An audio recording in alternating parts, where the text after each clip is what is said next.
UP BJP प्रदेश अध्यक्ष भूपेंद्र चौधरी का एक बड़ा बयान सामने आया है, जिसमें भूपेंद्र चौधरी ने समाजवादी पार्टी पर तीखा हमला बोलते हुए कहा कि सपा की सोच सनातन विरोधी है और कांवड़ यात्रा पर प्रतिबंध उन्हीं की सरकार में लगा था। उन्होंने कानून व्यवस्था और मुख्यमंत्री योगी आदित्यनाथ की भी सराहना की है और कहा है कि योगी आदित्यनाथ की सरकार में अपराधों पर सख्त कार्रवाई हुई है।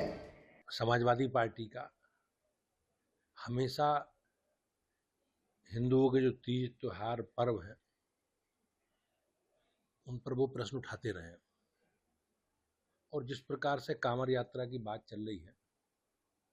उस कांवड़ यात्रा को समाजवादी पार्टी के समय किस प्रकार से प्रतिबंधित किया गया था वो सब जानते हैं। तो समाजवादी पार्टी का जो स्वभाव है वो सनातन विरोधी है और जिस प्रकार से समाजवादी पार्टियों के नेताओं के बयान रहे हैं,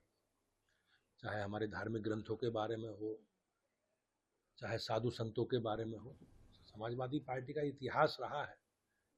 कि हमारी जो परंपरा है, हमारी जो विरासत है, आस्था है, उसके वो विरोध में हमेशा रहे।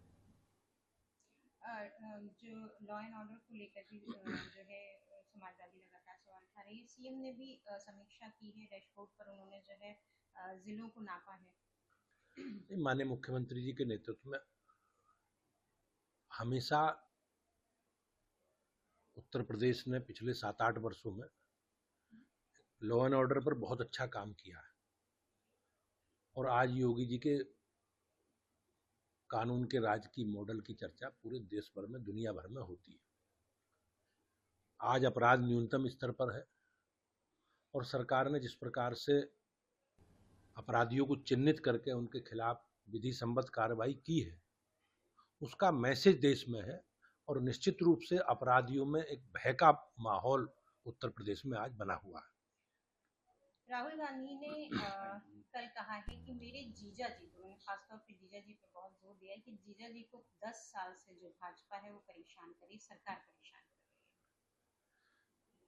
है। जिस प्रकार से कांग्रेस पार्टी के समय,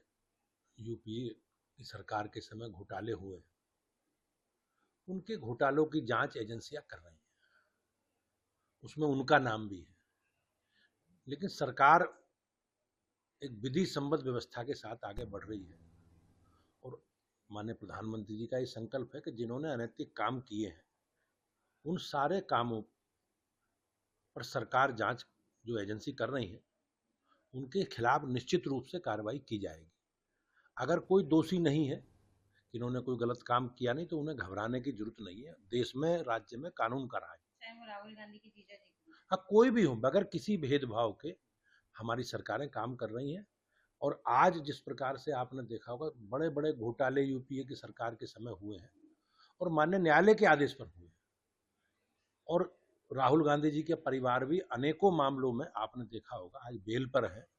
लेकिन ये एक राजनीतिक विषय नहीं है और उन्हें न्यायालय में सारे विषय विचाराधीन है, तो न्यायालय में उन्हें अपनी बात करने का अधिकार है। धर्मांतरण के मामले लगातार बढ़ रहे हैं। कनाडा से भी फिक्सिंग का मामला आया है, खासतौर पर उत्तर प्रदेश में जो झांगुर बाबा है और इस तरह के जो मामले हैं लगातार इस तरह के जो तत्व हैं उन तत्वों को चिन्हित करके सरकार कार्रवाई कर रही है, चाहे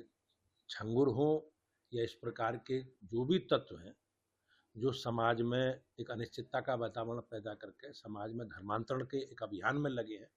हमारी सरकार संकल्पित है, चिन्हित करके सबके खिलाफ कार्रवाई करेगी। राजनीतिक लोगों के नाम भी एक डायरी में मिले हैं और अधिकारियों के नाम भी बड़े, जो भी लोग इस षड्यंत्र में शामिल है, जो भी लोग इस घटनाक्रम में इस प्रकार के तत्वों के पीछे हैं, सरकार जांच करा रही है, एजेंसियां जांच कर रही हैं, सबके खिलाफ कार्रवाई होगी। सर, एक शिक्षक है बरेली में जिन्होंने, रजनीश गंगवार, जिन्होंने कविता लिखी कावड़ मत माना और ज्ञान का दीप जलाना, उनके खिलाफ भी मुकदमा लिखा गया है। निश्चित रूप से ये हमारी आस्था, परंपरा और विरासत का विषय है और लोग अपनी आस्था को पूरा करने के लिए बहुत लंबे कालखंड से इस कांवड़ यात्रा को करते रहे हैं। शिवालयों में जल लेकर आते हैं, शिवालयों में चढ़ाते हैं, ये हमारी आस्था का विषय है और मुझे इस प्रकार से मेरा मत है कि इस प्रकार की कोई भी बयानबाजी, इस प्रकार की बयानबाजी करना जिससे समाज के बड़े तबके को, उसकी भावनाओं को, धार्मिक भावनाओं को ठेस पहुंचे, इस प्रकार की बयानबाजी से बचना चाहिए। और सरकार संकल्पित है, मैंने बताया, उन लोगों को सब कुछ चिन्हित करेगी जो समाज में माहौल खराब करने का काम कर रहे हैं।